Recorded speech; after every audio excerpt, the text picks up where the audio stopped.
Basically, you know, through my life and everything and stuff, you know, I've been on drugs. I was on drugs for a long time.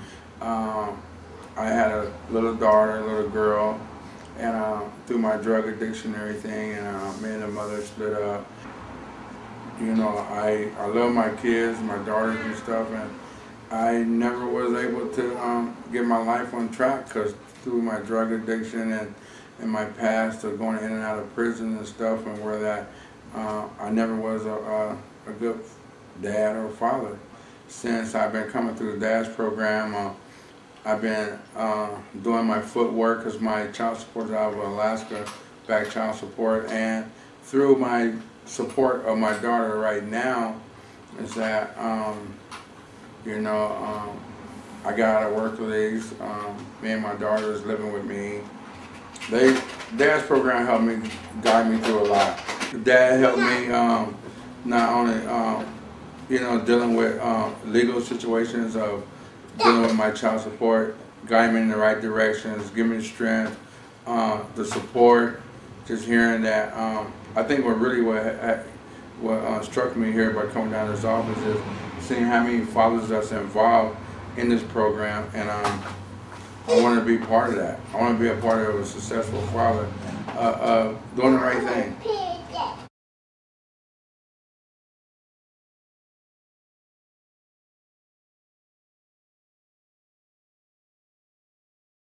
So I went to a separation of 16 years of of a marriage and a divorce, and it just had two beautiful children, and this separation just devastated me. So there wasn't nowhere for me to turn to, but to God, and there's some certain people that God sent across my path that led me to dads. Well, dads, just give me insights of what the struggles of being a man, what a man goes through in life. Rearing up children, and my children they're growing up so fast, and just trying to help them have a better life, help them choose, better choices in life, better choices than I had, but just dealing with the separation part, saying Dad helped me bridge the gap of being, because sometimes dads tend to give up. Dad's like, I'm not alone in this, the struggle, the separation, and I'm not alone. So I feel like I feel a part of manhood, of the struggle, of going through a divorce, a separation, but I'm not alone in this, you know what I'm saying? That what dads mean so much to me.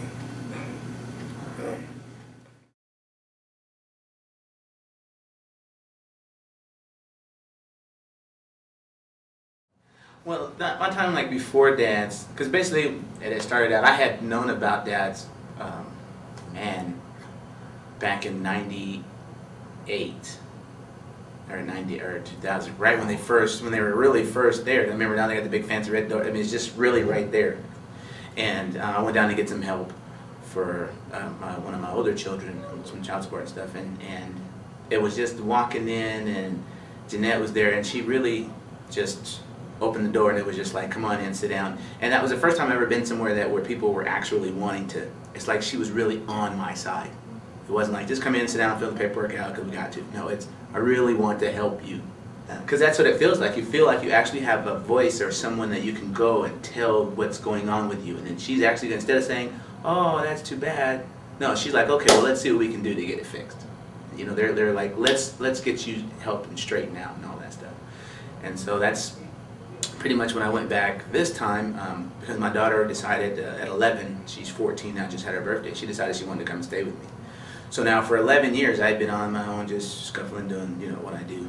And so when she decided that she wanted to do that, I took dads and I went down and I asked them for help and support, and they have been helping me with just everything. It's just been, and it's been phenomenal that how they've helped me, and I don't even know how else to put it in like words, but it's just every time I go there, I'll be bummed when I go there and I leave.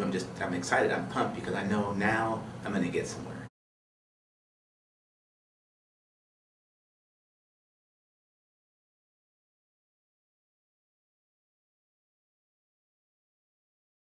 Yeah, my name is Deng. Komdak, and I'm from Southern Sudan. It's the newest country in the planet, I can say. And I'm very thankful for Jeanette, is a great mother for our program. She's behind us with a very strong support, and Marvin, the guy who commit himself not to change his direction to the positive. All these things make me happy for what I went through. You know, I see all the things can be changed, and then we have a strong man.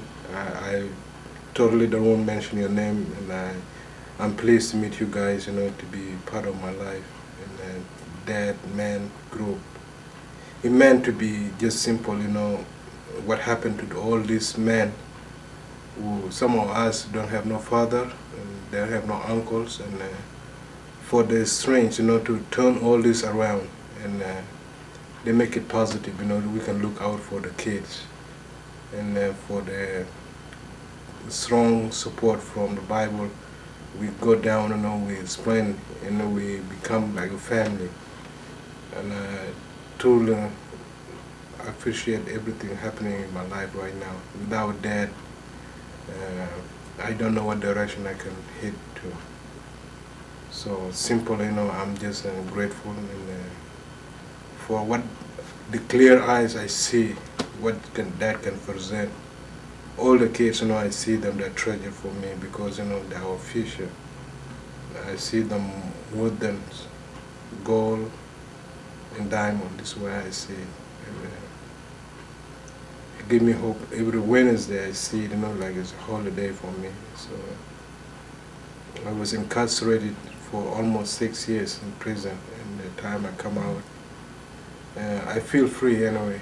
And what I can just say, you know, people kind of be amazed why I would say I am free. Before I was locked up, I was inside my prison, and I went to prison. I was inside the prison, But now, you know, Dad and the brothers give me hope. I can be able to see the vision and clear, and put the past behind me.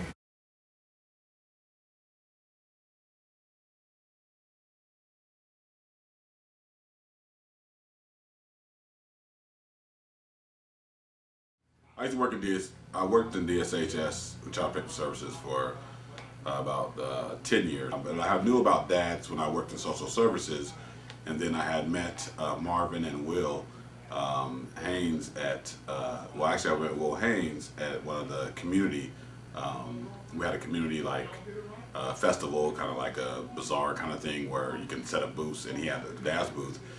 And another funny thing that happened was, at that time, prior to actually 2012, I still was, you know, having a few drinks, hanging out, doing some things, mainly at home. But I saw guys that were like sober, and that weren't even drinking. Guys that were like you know, dudes that used to do hardcore drugs, guys that used to be major addicts, guys that their lives were turned upside down by drugs and alcohol. And when I'm looking at them, I'm like, wow, these guys have been delivered. And I'm still sitting here straddling the fence, drinking, doing this, having issues. And I made myself my own commitment at the turn of the year. I said, you know what?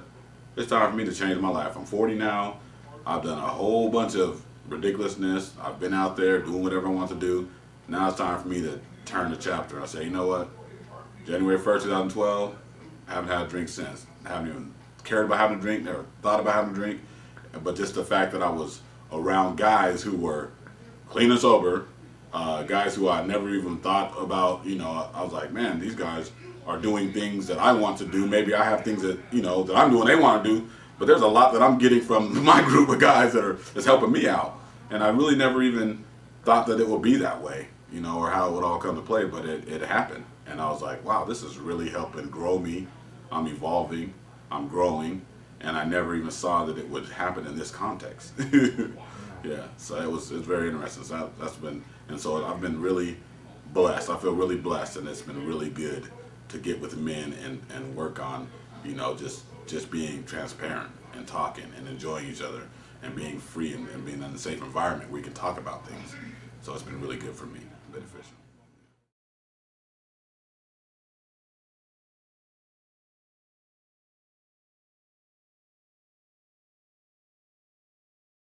But But my life pretty much before I started talking with Mont, because Will married Mont Leslie, and I knew he had been doing this church thing. I didn't know what it was about, and I was in a mess, real bad. But I worked, tried to provide for my family, became homeless, and came to the decision that we can't do drugs anymore because it was, horrible for me, my wife, and our 5 kids. So I've never really had that kind of male role model in my life. I personally came from didn't know my dad background. Like, I had my stepdad, my real dad, and my uncle who raised me. So I never really had a strong father figure. I had ran to Will on Christmas, and he was like, "Hey, why don't you come to this dad program with me?" And I was just staying right down the road, right from his house. And I was like, "Sure, not a problem." And I've been coming ever since. Since then, I've been clean and sober 9 months, and I go to college now at TTC, get my associates in IT, business, and accounting.